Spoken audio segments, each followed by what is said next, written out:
Don Mito, ja vjerujem u Večernjakovu ružu. Ali vi ste nam poslali popis kandidata za TV osobu godine. Pa Don Mito, imamo jedan mali problem. Neki ljudi na popisu nisu baš kvalificirani da budu na njemu. Koji?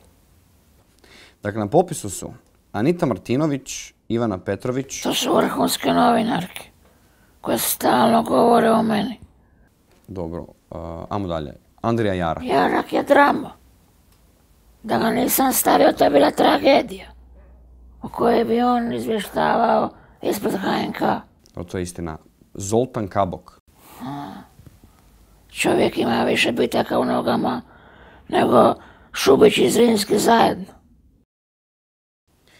Dražen Ilinčić.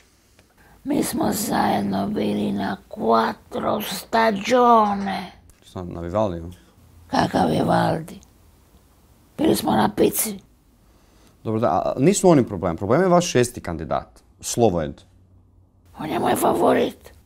Pa da, ali on nije ni osoba. Mislim, i da je osoba, ne može on doći. Zašto?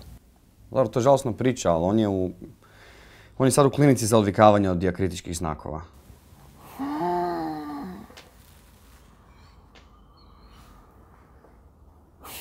Onda mi stavi ovoga Štebija u emisiji sa Novokmetom.